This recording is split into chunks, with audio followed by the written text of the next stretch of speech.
See, I don't pray for what you think I would. Not for money, not for cars, not even for my own hood. I just close my eyes and I pray. I pray that Sunday don't stay the most fake day of the week. That we live what we preach when we rise to our feet. I pray one day we don't see color in the face. Only one race, one love, the human race. I pray for peace, not power. For unity that don't fold in the dark hour. I pray for the child with no voice, no meal. That one day he eats and knows how love feels. I pray success finds the ones that grind quiet. Who didn't sell their soul just to go viral. I pray we remember His grace when we fall. That God still answers when we don't call. I pray for you, yeah. You're scrolling on your phone, feeling broken, feeling left all alone. I pray your health stays strong, your path stays clear, and blessings fall on you like tears. But I want you to know this, what I don't say in these lines. I never pray for money, and I never pray for myself. I never even pray for the ones closest to me. Not cause I don't love them, but because good love don't bend. It believes faithfully.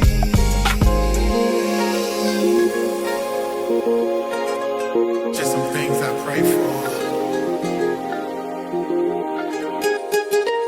I pray for the mothers with tears in their eyes, holding it down but dying inside. I pray for the father who left too soon and the child he made trying to fill that room. I pray for the teacher who's spinning their own, trying to give hope cause the system is blown. I pray for the ones who got talent but no light, for the ones that write verses just to make it through the night. I pray we break generational chains, stop passing down drama like it's part of our name. I pray our hearts don't stay numb from the pain, and one day we dance in the middle of the rain. I pray for the silence behind fake smiles, for the strong ones breaking after holding it a while. I pray for the ones that feel too far gone, that God's still reaching when the devil gets strong. I pray for the kids locked up in the system, no love, no hugs, just the world that miss them. And I pray for the soldier with scars on his mind, he made it back home but left peace behind. I pray for the ones who scream but ain't heard, who feel invisible when they speak a word. I pray you feel seen, I pray you feel true. I pray that these words can help you.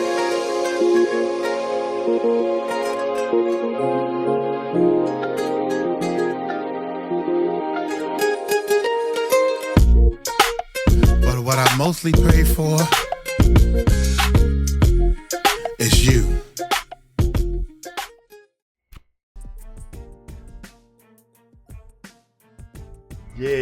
Yeah, man. We are giving away shoes. Thanks for Crystal right here in this area right here. Crystal is the one who gave us all these shoes. I had to lug these shoes all the way to the Philippines. So everybody's happy that they're getting shoes from the team and everything. Thank y'all so much. Hey, check this out, man. Let's do this. Let's get into this. I've been waiting to hear what Raven, that's so Raven, over Malcolm Jamal Warner death. I don't know if y'all seen it or whatever. I've been busy and trying to get this, trying to actually get this trip together and everything. I am now in the Philippines. The album is dropped. Y'all go check out my album, please. Check out the album, support, man. It's great. I think it's real good. I'm a producer, so I think I did a great job on producing it. I hope I did.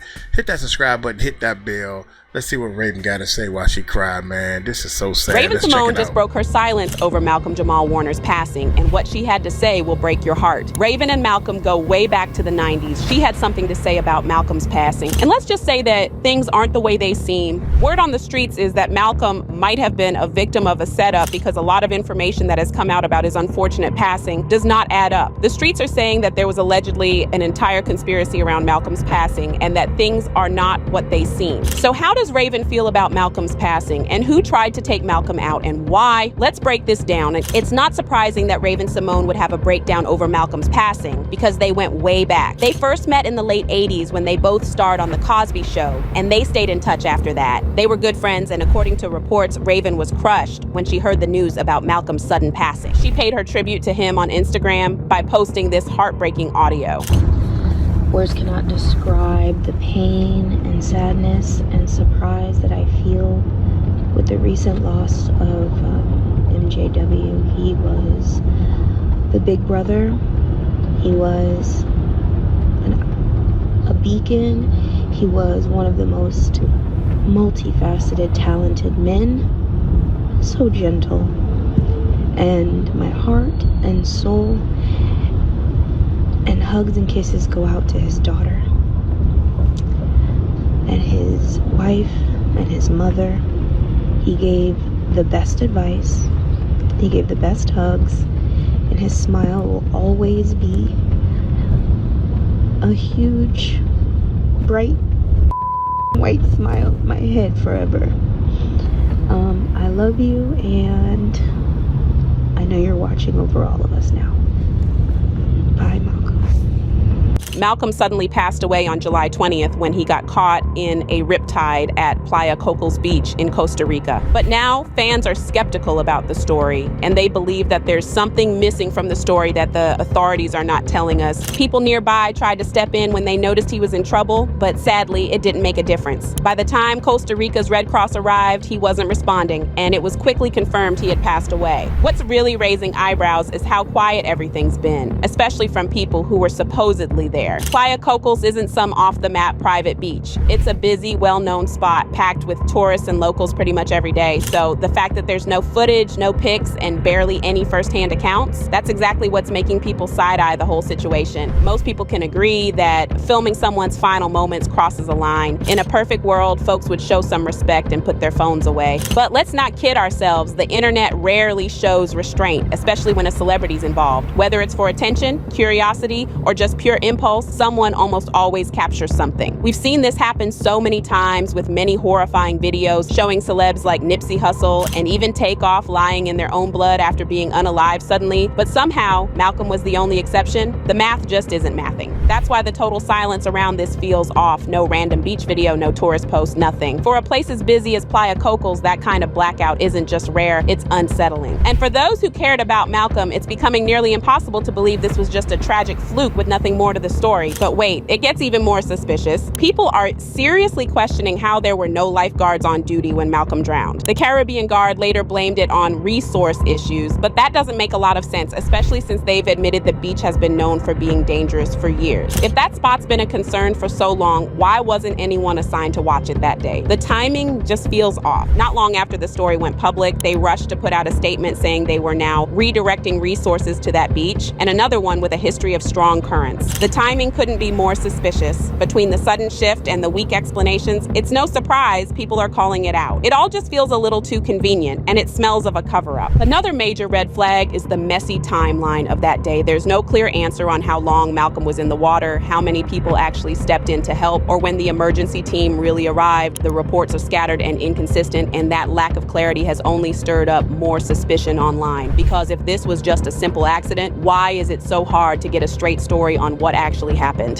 That alone is sketchy, but what's really raising eyebrows is how the few so-called witnesses who have spoken out all sound oddly rehearsed. Their stories don't feel natural, almost like they were handed a script and told exactly what to say. It's giving more cover-up than a genuine eyewitness account. For example, at first, the authorities claimed that Malcolm got caught in the riptide because he was trying to save his daughter. A spokesperson for the Judicial Investigation Agency said, "It appears that at one point, Mr. Warner was playing with his daughter at the shoreline. He later left her out of the water and supposedly entered the sea along with a friend. It was at that moment that the current pulled them in. The friend managed to get out, but unfortunately, Mr. Warner did not." However, the chief of the tourist police of the Atlantic region later came out to claim that things happened differently. He claimed that Malcolm's family, including his daughter, weren't even at the beach when he drowned. He said that they interviewed Malcolm's family, but they also weren't there at the time of the accident. So we have two conflicting stories and no way of knowing what the truth is, especially because the judicial agency is still standing behind their previous claims of Malcolm trying to save his daughter. According to the Daily Mail, they contacted representatives for the OIJ for comment, who reissued their previous statement that Warner's daughter was on the shoreline. There are also claims that one surfer dived in to help and used his board to bring Warner's daughter to safety, and a volunteer lifeguard pulled Warner and another another surfer to shore. It's like everybody who claims to have seen something has a different account of what happened. And at some point, you have to wonder who is telling the truth, or if anybody is even telling the truth. And from what the fans are saying, it doesn't seem like anyone is telling the truth, because the streets are saying that Malcolm could have been unalive because he knew something and he was going to expose some people who didn't want to be exposed. See, Malcolm was never the type to stay quiet about uncomfortable truth. He called it out plain and simple, like how the Cosby Show disappeared from TV the moment Bill Cosby was convicted, yet films by directors like Woody Allen and Roman Polanski are still airing without a second thought. He didn't shy away from pointing out the double standard. When it's a black man, his entire legacy gets erased, but when it's a white man, people suddenly want to separate the art from the artist. That kind of honesty, it made Malcolm a threat to the ones who thrive off silence. But Malcolm didn't stop there. He went even further, claiming that powerful white executives in Hollywood were intentionally sowing chaos within the black community. According to him, they weren't just sitting on the sidelines, they were actively pushing conflict, stirring up drama, and pitting successful black men against each other for click ratings and profit. Just last year, he called out the entire Kendrick versus Drake feud. To him, it wasn't just two rappers going at it was a setup. He said it was orchestrated, harmful to the culture, and designed to glorify violence, ego, and division, all while the real winners, the people pulling the strings, counted their money in the background. Fans couldn't help but notice that Malcolm's final podcast episode seemed to carry a quiet but powerful message. He talked about how the media has a long history of dehumanizing black men, how they're constantly boxed in, labeled, and pushed to the brink just for existing. But what really struck people was the part where he hinted at exposing the whole system. It wasn't loud or dramatic, but there was something in his tone, like he knew he was onto something big. And now looking back, many feel like he was trying to leave a warning, almost like he sensed that time was slipping away. The black community is not a monolith. There's so many levels and lanes to the black community, and we wanted to have a space where we could acknowledge, discuss all of those lanes, because they're so varied in terms of our perspectives and our opinions and our ways of life, and we wanted to be able to have a place where we can talk about all of those things, discuss all of those things, and shed light on the not all hood aspects of who we are. All right. So yeah, it makes sense why a lot of fans feel like there's something fishy about Malcolm's passing, because it's just too suspicious to ignore. But I want to know what y'all think is going on here. So drop your thoughts in the comments and then check out this next video.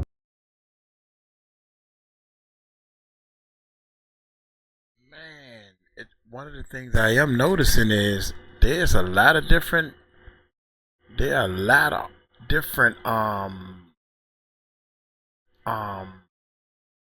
stories. There's a lot of different stories, man, and that is not oh man, this was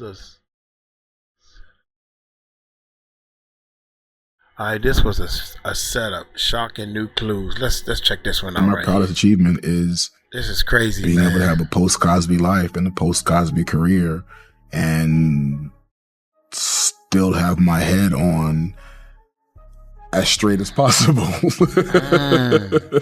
You, as I remind myself that no matter what's going on, there's always a reason to smile. This is the beach where the unspeakable tragedy occurred, sparking headlines, grief, and shock. The stunning death of actor Malcolm Jamal Warner. Breaking entertainment news, Malcolm Jamal Warner has died. Malcolm Jamal Warner, dead at the age of 54 on a drowning accident. We've just gotten some disturbing new details about the tragic death of Malcolm Jamal Warner, the man so many of us grew up watching as Theo Huxtable on The Cosby Show. And this one, it's hitting people different. In my room, Suzanne. Are you all right, Theo? Oh, yeah, sure, yeah. See, Malcolm wasn't your typical child star gone wild. There was no crash and burn storyline, no mugshots, no wild reality shows for a check. He didn't chase fame. He stepped back from Hollywood on his own terms, quietly, respectfully, no scandals, no sellout moves. And now, just like that, he's gone. According to reports, Malcolm drowned during a family vacation in Costa Rica. They say a rip current pulled him out at Playa Cocos, and another man who was with him barely made it out alive. But here's what's not sitting right with folks. Malcolm was finally getting back in the spotlight. He had momentum. His podcast, Not All Hood, wasn't just another celeb project. It was a powerful platform where he dug deep, calling out the dark side of the industry and lifting the curtain on the double standards that black actors still face today. And the reason for the title is combating the narrative of black life, black culture that the media focuses on. And, that we're all one thing. Yeah. And the whole concept is, we're not all hood. The black community is not a monolith. Malcolm didn't bite his tongue either. He openly questioned why certain white predators still had their movies airing like nothing happened, while the Cosby Show got yanked off the air as soon as Bill Cosby got convicted. He asked the hard questions. Why are Woody Allen and Roman Polanski's films still showing, even after the accusations against them? Malcolm wasn't defending Cosby, he was pointing out the hypocrisy, and it rubbed a lot of people the wrong way. And just last year, he spoke out on the Kendrick vs. Drake beef, saying it was toxic for the culture and only pushed violence and negativity. He called it out as a distraction, something cooked up to keep people entertained, while real issues got ignored. Of our black music, when you strip away the music and just listen to the lyrics, so much of our black music is really anti-black. Let's be real. This industry doesn't reward people who stand for something. It uplifts the messy, the broken, the ones who play along. Malcolm was none of that. He had his dignity. He protected his peace, and he kept using his voice, even when it would have been easier to just fall in line. So the question we really need to be asking is, what was Malcolm trying to expose before his life was cut short? And why does it feel like the ones who refuse to play the game never get to grow old? Number one, consistently, to be in the top 5 consistently. That's great, and I'm glad we got through the first year. How long do you hope this goes on? For a long time. On Saturday, July 20th, 2025, Malcolm Jamal Warner tragically drowned at Playa Cocos, a beach in Costa Rica's Limon province. So according to reports from the Costa Rican Red Cross and several confirmed news outlets, Malcolm was in the water with another man, a 35-year-old local, when both got caught in a heavy rip current. Lifeguards and nearby locals rushed to help and managed to pull them out of the ocean. CPR was done right there on the sand in front of witnesses. But tragically, Malcolm didn't make it. He was pronounced dead on the scene.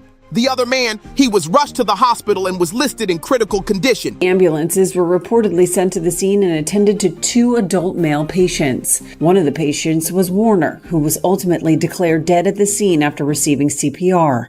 The other patient was taken to a local clinic in critical condition. Malcolm's body was later transferred to Costa Rica's forensic medicine unit in San Joaquin de Flores for a full autopsy. Officials listed his cause of death as asphyxia due to submersion. A standard drowning, basically. They called it an accident, no foul play, case closed, supposedly. Now let's talk about where this happened. Playa Cocos. It's a popular beach for surfers, but it's also got a reputation for dangerous rip currents, especially in July. The area's risky partly because lifeguards aren't always on duty. When government budgets get tight, the beach is left mostly unmonitored. That day, there were reportedly red flag warnings posted, but no one can say for sure if Malcolm saw them or even knew just how deadly that water could be. Still, something about all this feels off, too clean, too quiet. So what's not being said? First off, there's zero photo or video evidence from the rescue, and that's strange considering this was a public beach during the daytime in the social media era where everything gets recorded. No beachgoers with phones out, no surveillance footage, nothing. That's suspicious. Even weirder, a random short clip has now resurfaced showing Malcolm casually walking along the beach. But here's the thing, nobody knows who filmed it, when it was shot, or why it even exists. Update on the drowning death of Malcolm Jamal Warner. Now, according to ABC7, they stated that Malcolm Jamal Warner had drowned while he was on vacation in Costa Rica. Now, the article goes on to say that Warner had drowned off the coast of Costa Rica on Sunday. So this actually occurred on Sunday. They stated that the Costa Rican National Police had told this to ABC News. And what about the other man who was with him in the water? His identity still hasn't been revealed. There's been no press updates, no health reports, not even a name. That's unusual for an incident involving a high-profile death. Now let's get into the autopsy. Authorities confirmed it happened and that the ruling was accidental drowning, but the full report hasn't been shared with the public. Fans and media are asking, why hold it back if it's all routine? Even the simple question of why Malcolm entered the water is still a mystery. Playa Cocos isn't some hidden beach. Its dangers are well documented. Locals know not to swim there when those red flags are out. So why would a man like Malcolm, who was careful and protective, especially with his family, decide to take a dip in those waters? Was he warned? Was he misinformed? Or was something else going on? Malcolm Jamal Warner knew better. This is a brilliant, highly intelligent man. I'm sure in his entire lifetime, he's been on millions of vacations. Okay, on a beach, in the Caribbean, tropical islands. This is a highly intelligent brother. And yes, he may be an excellent swimmer, but he knew better. Now look, does all this automatically mean there's a huge conspiracy? Not necessarily, but let's not act like there aren't valid questions. When a well-known figure dies suddenly under odd circumstances, people should be asking questions. History has shown us over and over, outspoken celebrities who challenge the system, who won't play along, either vanish from the scene or die under bizarre conditions. And Malcolm, he wasn't your average celebrity. You could see it, you could feel it. I am tired of running for shade. And aren't you tired of being hustled and played? And aren't we all tired of crying about how hard it is to be black in America, even if it looks like we've got it made? But freedom has its limits, so here we are, tear-streaked and salt-stained faces. Traces of trauma and pain lace our DNA like our black pride is cut and laced with self-hate, and we still think it's dope. Just like the music we're programmed to celebrate. He didn't end up like most child stars, spiraling into addiction or getting chewed up by the machine. He stayed grounded, he stayed focused, and maybe that made him a threat. Malcolm Jamal Warner made one of the boldest moves a young star could. He walked away from the Cosby Show at the peak of his fame. While others were chasing red carpets and camera flashes, Malcolm chose a different path. He refused to let himself get boxed into the same old roles Hollywood throws at black actors. He wasn't about clout. He was about purpose, and that alone made him rare in a world that thrives on selling out. While other former child stars were getting lost in the fame trap, Malcolm leaned into education and took full control of his creative future. That right there, that's something the industry rarely knows how to handle. And when it came to speaking up, Malcolm had no filter. He was loud about the racism and double standards baked into the entertainment world, and he wasn't afraid to call out the industry's ugly truths, especially how it protects predators but punishes those who dare to speak up. Malcolm used his voice in interviews, on stages, and most powerfully through his podcast, Not All Hood. He didn't sugarcoat anything. When the Cosby Show reruns were yanked after Bill Cosby's conviction, Malcolm didn't defend Cosby, but he did demand consistency. He pointed out how white men like Woody Allen and Roman Polanski are still celebrated, even with horrifying accusations against them. And then there's Stephen Collins, another one with heavy allegations, yet barely a whisper in the media. Malcolm said it best in an interview. You look at how the media is playing this whole thing out, and I can't help but think about Woody Allen, Roman Polanski, Stephen Collins. It's very clear the crimes they've committed, but no one's pulling Woody's movies off the air. That's the kind of truth that makes gatekeepers squirm. He also refused to play roles that pushed damaging stereotypes or asked him to compromise his values. Instead, he leaned into projects that told real stories, social justice pieces, documentaries, and plays that focused on black history, education, and the fight against systemic inequality. He chose truth over fame every time.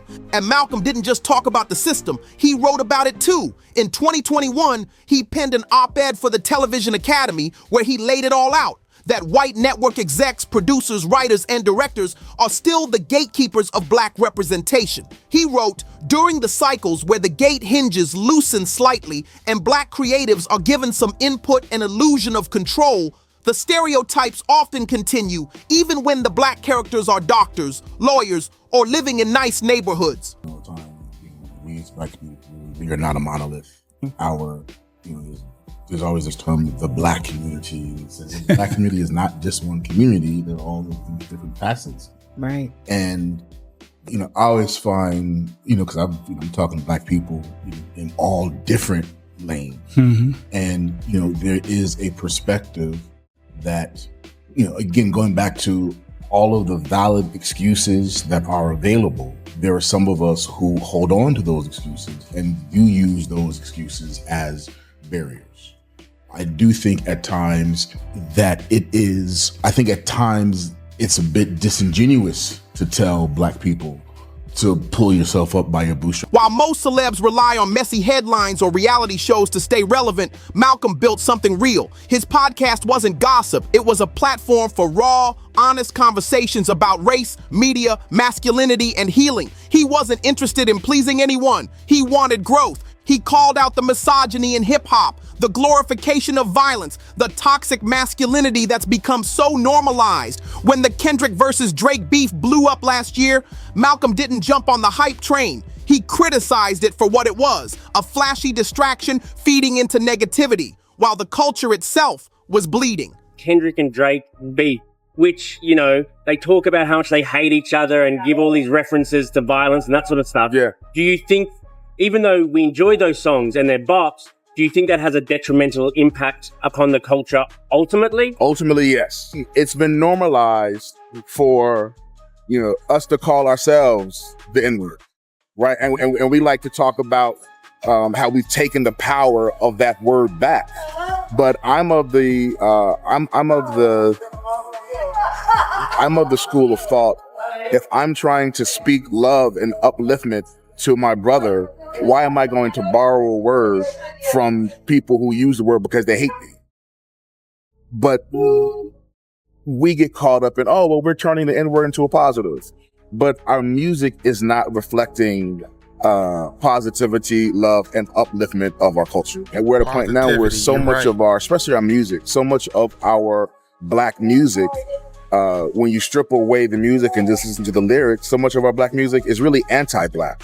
Oh, you think so? When you think about it, think of, you know, I mean, you almost cannot have hip hop without talking about drugs, using the N-word, and murking somebody. Right. You know, or calling a female, you know, a bitch or a hoe. Like that's become we've normalized that so much that I think we need a space where we can say, wait a minute, that's not all who we are. Malcolm stood firm. He never sold out. He never stayed quiet just to keep a check. And because of that, he was never the industry's favorite. The machine doesn't reward truth tellers. It sidelines them. It tries to break them.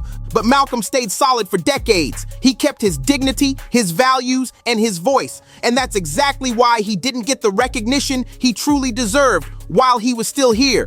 So even if Malcolm Jamal Warner's death truly was a tragic accident, it still hits different because it forces us to look at how Hollywood really treats the ones who don't play along, the ones who question the system, the ones who speak truth when silence is more profitable. And now that he's gone, the industry that never gave him his full flowers in life is suddenly in a rush to praise him, acting like they always had his back. Let's get into how the celebrity world is reacting. One of the first to speak out was Bill Cosby. Through his rep, Andrew Wyatt, Cosby told TMZ that hearing about Malcolm's death reminded him of the moment he found out his own son, Ennis Cosby, had been shot and killed during a robbery in 1997. Cosby also got emotional, reminiscing about the bond he had with Malcolm on and off screen, saying they were like family and that their connection was something special. Raven-Symoné, who played little Olivia Kendall on The Cosby Show, posted an emotional Instagram reel with the words, "I love you," layered over audio of her speaking on Malcolm's passing. You could feel the loss in her voice. Words cannot describe the pain and sadness and surprise that I feel with the recent loss of MJW. He was the big brother. He was a beacon. He was one of the most multifaceted, talented men. So gentle. And my heart and soul and hugs and kisses go out to his daughter and his wife and his mother. He gave the best advice. He gave the best hugs. And his smile will always be a huge, bright, fucking white smile in my head forever. I love you, and I know you're watching over all of us now. Bye, Malcolm. Karen Melina White, who played Charmaine Brown and also dated Malcolm for 7 years, shared a throwback photo of the two of them, writing in the caption, "What a profound karmic relationship, my friend. Thank you. Until we meet again. Love you always in all ways." She also sent love to Malcolm's wife, Pam Warner, and their daughter. Gary Leroy Gray, who played Nelson Thibodeau in the later seasons of The Cosby Show, took to Instagram with a heartfelt message. "You were mythical. A black boy didn't have much to look up to coming up in my era. Even the ones we thought were idols turned out to be cold, dressed in chrome. You were the real deal, one of the good ones, as cliche as that sadly sounds these days." Then there were Chris and Clayton Griggs, the twins who played the younger version of Nelson. They posted a more recent photo from a meetup with Malcolm, writing, "Still trying to process that you're gone in the physical. Brother Malcolm Jamal Warner was so much more than a legend to us. He was family, a true friend, a mentor, and a constant source of inspiration."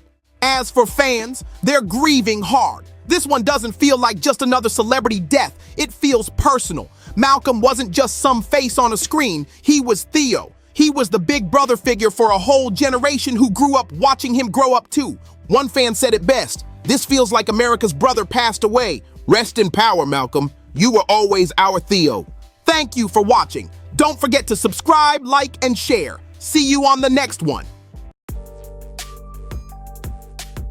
That's crazy, man. Y'all let me know what y'all think. I'm gonna leave this one alone, man. Y'all hit that subscribe button, hit that bell, take it light, take it slow. Tell them Uncle Mike told you so. See the arrow? Check out the arrow. Going up, baby, we going up.